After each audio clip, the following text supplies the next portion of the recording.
The Columbia Network takes pleasure in bringing you Suspense.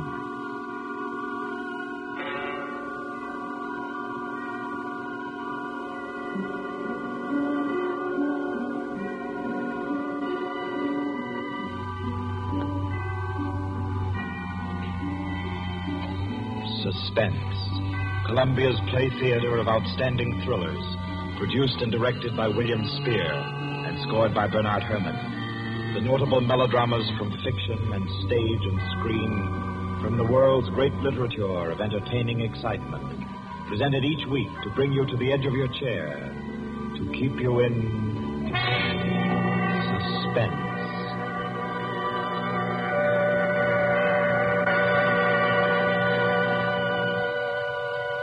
Tonight's story, by America's distinguished author-playwright Owen Johnson, gathers its suspense in a very gentle way. It doesn't have a spectacular finish, garnished with revolver shots. There are no graveyard watches. There's not so much as a single lifeless body, identified or unidentified. It's a tale told in a clubroom, the Artists and Writers Club in New York. A tale of high-class robbery and suspicion, and of how some ladies and gentlemen nervously counted 100 in the dark.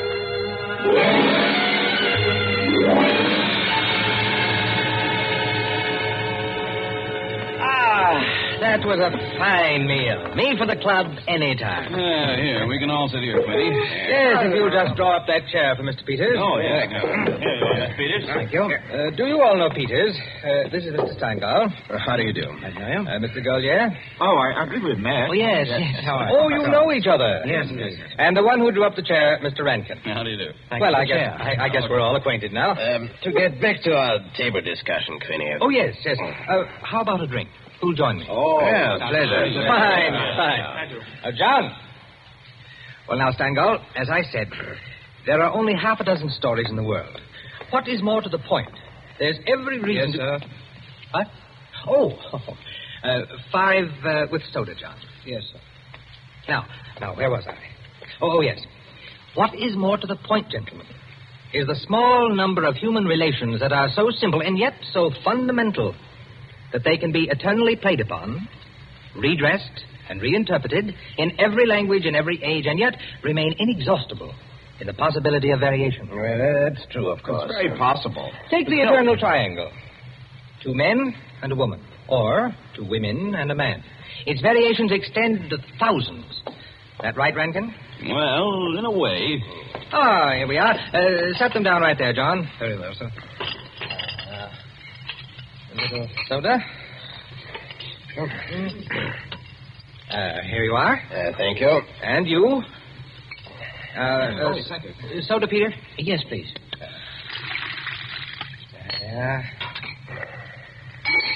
Another one. Here you are. Thanks. And here's yours. Thank you. And now, a little soda in mine. Well, here's to you all. Cheers.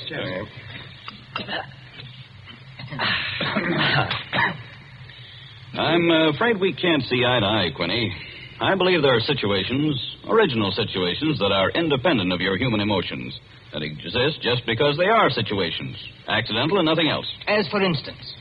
Well, I'll just cite an ordinary one that happens to come to my mind. In a group of 5 men, such as we are here, a theft takes place. One man is the thief. Which one? Now, I'd like to know what emotion that interprets. And yet it certainly is an original theme at the bottom of the whole literature. It's not the same thing at all. Detective stories. I could answer that the situation you give can be traced back to the commonest of human emotions, curiosity. I think Quinny has you there, Rankin. What is the peculiar fascination that the detective problem exercises over the human mind? You will say curiosity. Yes and no. Admit at once that the whole art of a detective story consists in the statement of the problem. Anyone can do it. I can do it. Steingall can do it. Rankin, I believe even you can do it. The solution doesn't count. It is usually banal. It should be prohibited. What interests us is, can we guess it? There you have it, the problem, the detective story. Now, why the fascination? I'll tell you. It appeals to our curiosity. Yes, but deeper, to a sort of intellectual vanity. 5 men present. The theft takes place. Who's the thief? Who will guess it first? Whose brains will show its superior cleverness? You see? That's all. That's all there is to it. Out of all of which, the interesting thing is that Rankin has supplied the reason why the supply of detective fiction is inexhaustible. It does all come down to the simplest terms. 5 possibilities, 1 answer. Well, the reason is that the situation does constantly occur. It's a situation that any of us might get into any time. Yes, I know of an incident of that kind that happened to a friend of mine last month. Of course, gentlemen. You are glorifying commonplaces. Every crime, I tell you, expresses itself in the terms of the picture puzzle that you feed to your 6-year-olds. It's only the variation that is interesting. Well, take the well-known instance of the visitor at a club and the rare coin, for example. Well, you all know that story. You've heard it, haven't you? I don't think I have. Sure. Why, it's very well known. Oh, go ahead, Quinny. Tell it. A distinguished visitor is brought into a club. A dozen men, say, present at dinner, long table. Conversation finally veers around to curiosities and relics. One of the members present then takes from his pocket what he announces as one of the rarest coins in existence. Passes it around the table.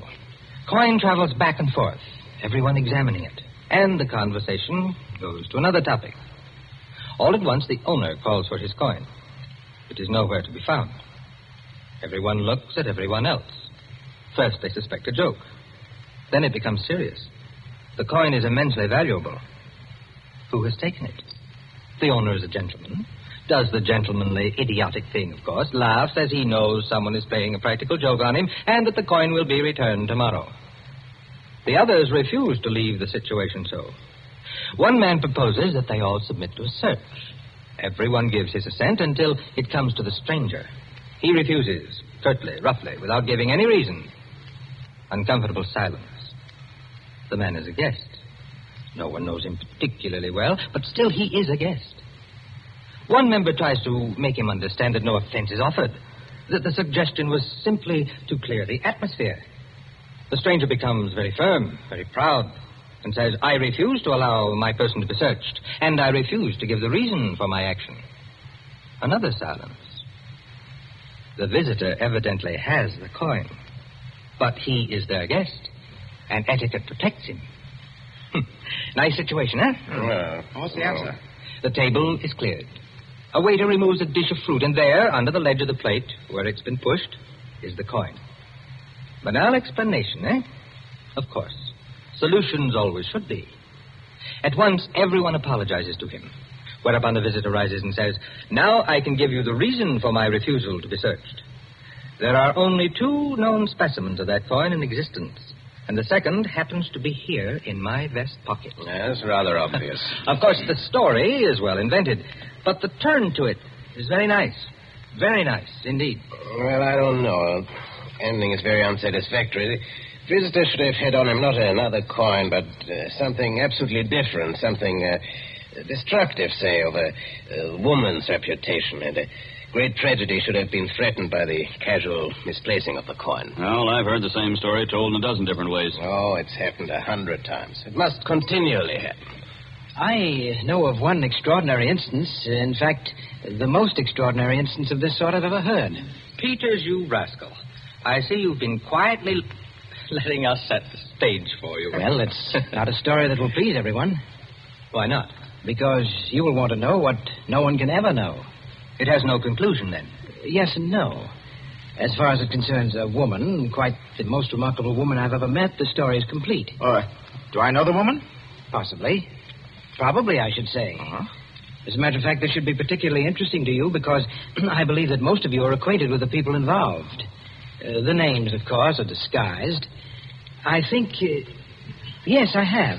Just time before I catch my train to tell it to you.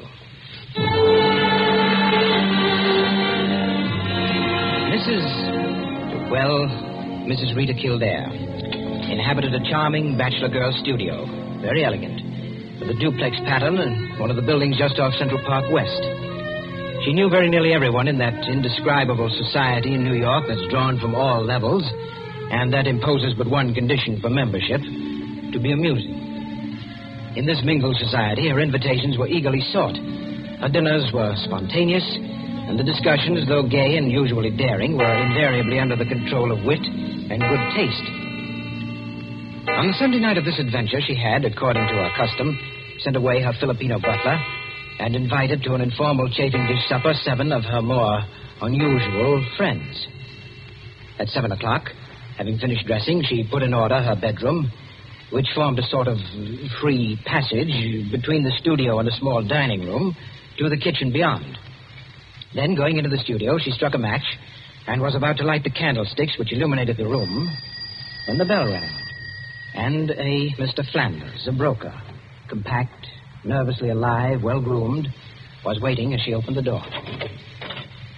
Well, you're early. On the contrary, you are late. Well, in any case, hello, and come inside. Here, let me take your things. Thank you. And the first, I suppose. Of course. And since you are, you can be a good boy and help me with the candles. Delighted. Who's to be here tonight? The Enos Jacksons. I thought they were separated. Not yet. How interesting. Only you, dear lady, would dream of serving us a couple on the verge. It is interesting, isn't it? Assuredly. Where did you know Jackson? Through the Warings. Jackson's a rather doubtful person, isn't he? Well, let's call him a very sharp lawyer. They tell me, though, he's been gambling pretty much. In deep. How about yourself? Me? I'm a bachelor. If I lose my shirt, it makes no difference. Is that possible? Probable, even. Who else is coming? Oh, Maud Lily. You know her? I don't think so. You met her here some time ago. A journalist. Oh, yes, of course. I'd forgotten. Mr. Harris, a clubman, is coming, and the Stanley Cheevers. Stanley Cheevers? Are we going to gamble? Don't tell me you object. Certainly not. Only the Cheevers. They play quite a game. Yes, well united. They have an unusual streak of good luck. Oh, by the way, it's Jackson, isn't it, who is so attractive to Mrs. Cheever? Quite right. What a charming party. Where does Maud Lily come in? Don't joke. She's in a desperate way. And young Harris? Oh, he's to make the salad and cream the chicken. See the whole party. I, of course, am to add the element of respectability. Of what? Don't play baby with me, my dear Flanders. I apologize. That's better. No one, of course, knows who else is coming. No one, of course.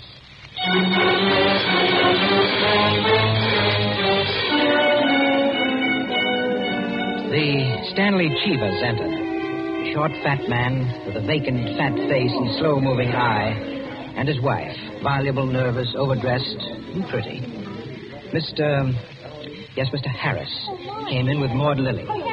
A woman, straight, dark, Indian, great masses of somber hair, held in a little too loosely for neatness, with thick, quick lips and eyes that rolled away from the person who was talking to her. The Enos Jacksons were late, and still agitated as they entered. His forehead had not quite banished the scowl, nor her eyes the scorn. He was of the type that never lost his temper, but caused others to lose theirs. And Mrs. Jackson seemed fastened to her husband by an invisible leash. You looked at her curiously and wondered what such a nature would do in a crisis, with a lurking sense of a woman who carried with her her own impending tragedy. As soon as the company had been completed and the incongruity of the selection had been perceived, a smile of malicious anticipation ran the rounds, which the hostess cut short by saying, Well, now that everyone's here, this is the order for the night. You can quarrel all you want, you can whisper all the gossip you can think of about one another, but everyone is to be amusing. Also, everyone is to help with dinner. And nothing formal, nothing serious. We may all be bankrupt, divorced, or dead tomorrow, but tonight we'll be gay. That's the invariable rule of the house. For she's a jolly good fellow, for she's a jolly good fellow, for she's a jolly good fellow, which nobody can deny. Oh, thanks, everyone. Now, if you'll excuse me, I'll get on with the cooking. Harris, I'll need you. Right with you. May I be of any help? Thank you, Ma, dear. Oh, Mrs. Cheever, you might come along, too. All right.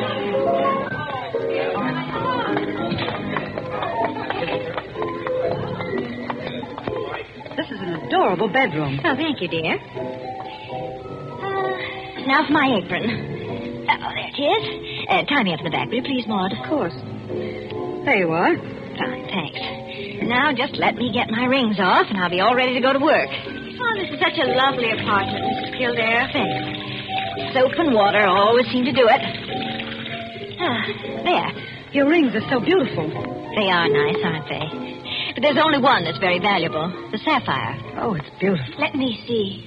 Oh, it must be very valuable. It cost $10,000 6 years ago. It's been my talisman ever since. For the moment, however, I'm a cook. You're not going to leave the rings there. Why, of course. Now, I'm the cook. Maud Lily, you're the scullery maid. Harris is the chef, and we're all under his orders. Mrs. Cheever, did you ever peel onions? Oh, good heavens, no. Well, there are no onions to peel. All you have to do is help set the table.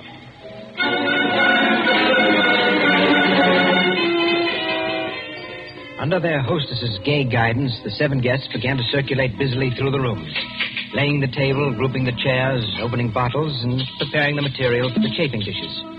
Mrs. Kildare, in the kitchen, ransacked the icebox, and with her own hands shredded the chicken and measured the cream.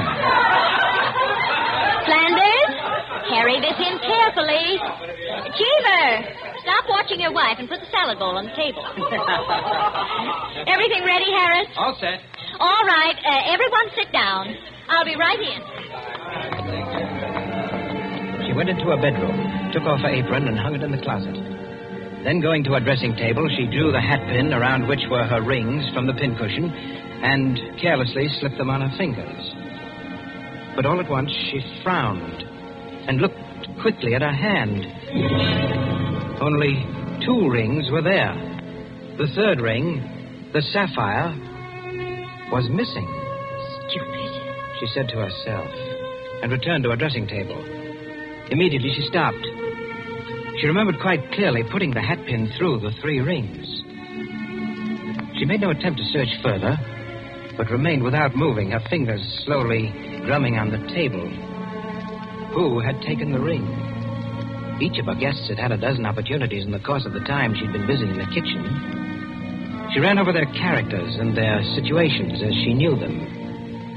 Strangely enough, at each, her mind stopped upon some reason that might explain a sudden temptation. To find out nothing this way. That's not the important thing to me just now. The important thing is to get the ring back. And slowly, deliberately, she began to walk back and forth, her clenched hand beating the deliberate, rhythmic measure of her journey. 5 minutes later, as Harris, installed as chef over the chafing dish, was giving directions, spoon in the air, Mrs. Kildare came into the room like a lengthening shadow.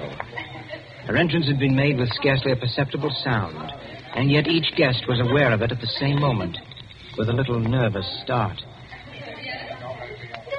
Heavens, dear lady. You come in on us like a Greek tragedy. What is it you have for us? A surprise? I have something to say to you. Mr. Enos Jackson, Yes, Miss Kildare? kindly do as I ask you. Certainly. Go to the door, Go to the door. please. Yes? Lock it, and bring me the key.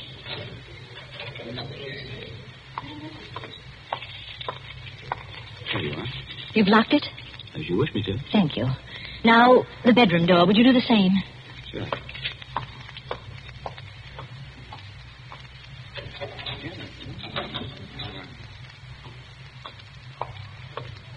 Thank you, Mr. Jackson. Mr. Cheever, Yeah? would you blow out all the candles except the candelabra on the table? Blow out all the candles. Except the candelabra. All right. For goodness sake, Mrs. Kildare. What is it? I am getting terribly worked up. My nerves are all Sorry, awry. Mrs. Jackson. That's the last candle. All right. Now listen. My sapphire ring has just been stolen. You don't mean it. The ring's been taken within the last 20 minutes. I'm not going to mince words. The ring has been taken, and the thief is among you. But Mrs. Kildare, is it possible? Yes, Mrs. Cheever. There's not the slightest doubt. 3 of you were in the bedroom when I placed my rings on the pincushion. Quite true. I was in the room when she took them off. The sapphire ring was on top. Each of you has passed through there a dozen times since. My sapphire ring is gone, and one of you has taken it. Now listen. I'm not going to mince words. I'm not going to stand on ceremony. But I'm going to have my ring back. Listen to me carefully. I'm going to have that ring back. And until I do, not a soul shall leave this room. I don't care who's taken it. All I want is my ring. Now, I'm going to make it possible for whoever took it to restore it without possibility of detection. The doors are locked and will stay locked. I'm going to blow out the remaining candles in the candelabra, and I'm going to count 100 slowly. There'll be an absolute darkness. No one will know or see what's done. But if, at the end of that time, the ring is not here on the table, I shall telephone the police and have everyone in this room searched. Am I quite clear? Everyone take his place about the table and remain standing, please.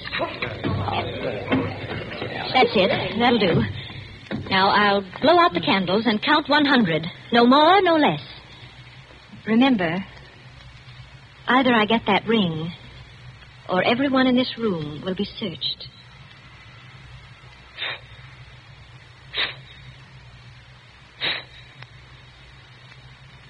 1, 2, 3, 4, 5, 6, 7, 8, 9, 10, 11, 12, 13, 14, 15, 16, 17, 18, 19, 20, 21, 22, 23, 24, 25, 26, 27, 28, 29, 30, 31, 32, 33, 34, 35, 36, 37, 38, 39, 40, 41, 42, 43, 44, 45. Foot slipped off the chair. I'm 46, sorry.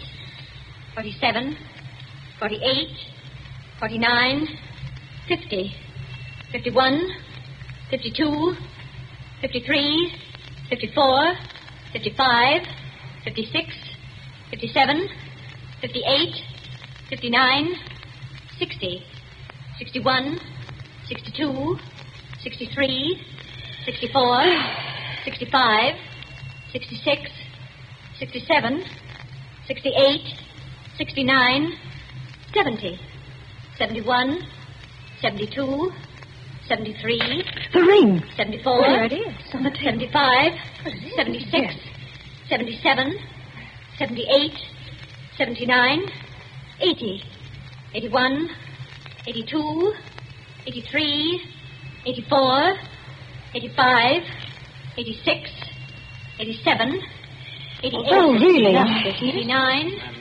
90, 91, 92, 93, 94, 95, 96, 97, 98, 99, 100.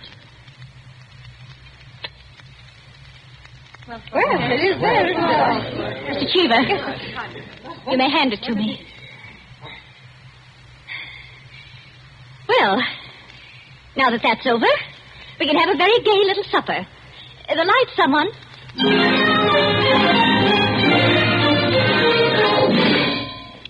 And there you are, gentlemen. Oh, I say, Peters, that's not all. Absolutely. The story ends there? Story ends there. But who took the ring? What? You never found out? Never. No clue? None. I'm not sure I like the story. It's no story at all. Permit me, it is a story, and it is complete. In fact, I consider it unique because it has none of the banalities of a solution and leaves the problem even more confused than at the start. Well, I don't see... Of course you don't see, my dear Enkin. You do not see that any solution would be commonplace, whereas no solution leaves an extraordinary intellectual problem. Oh, how so? Well, in the first place, whether the situation actually happened or not, which is in itself a mere triviality, Peters has constructed it in a masterly way, the proof of which is that he has made me listen. Any of those present might have taken the ring. There are, therefore, 7 solutions, all possible and all logical. But beyond this is left a great intellectual problem. Oh, how so?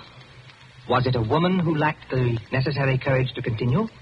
Or was it a man who repented his first impulse? Is a man or is a woman the greater natural criminal? Oh, that's simple, Quinny.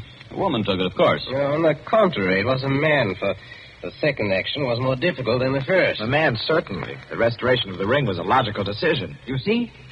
Personally, I incline to a woman, for the reason that a weaker feminine nature is strangely susceptible to the domination of her own sex. There you are. We could meet and debate the subject year in and year out and never agree. I recognize most of the characters, Peters. Mrs. Kildare, of course, is all you say of her. An extraordinary woman. The story is quite characteristic of her. Flanders, I'm not sure of, but I think I know him. I'm positive I do. Did it really happen? Exactly as I told it. The only one I don't recognize is Harris. Your humble servant. What? You, Peters? You were there? I was there. I was Harris. I beg your pardon, gentlemen. Oh, yes, what is it, John? Mr. Peters, sir, your train. You told me to remind you. Oh, thank you. Yes, I didn't know it was so late. Will you gentlemen pardon me? Huh? Of course. Nice to meet you all. Night.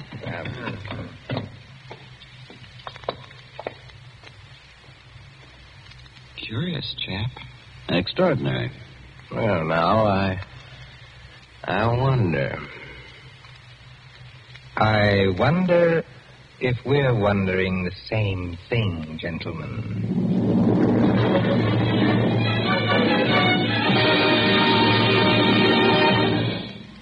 And so, with the enigmatic smile of Mr. Peters, or Harris, ends 100 in the Dark, Owen Johnson's smooth story which gave us tonight's Suspense. Suspense is produced by William Spear. Tonight's radio drama was written by Jack Anson Fink, directed by John Dietz, and scored by Bernard Herrmann. Eric Dressler was Mr. Peters. Alice Frost played Mrs. Kildare, and Ted Osborne, Quinny. Others in the cast were Helen Lewis, Joan Shea, Henriette Kay, Frank Reddick, Paul Luther, Stephen Schnabel, Ian Martin, and Barry Kroger. With this evening's performance, Columbia brings to a conclusion the present series of Suspense. If you've liked these broadcasts, CBS would be pleased to hear from you. Suspense has been a series presented for your relaxation and enjoyment by the Columbia Broadcasting System.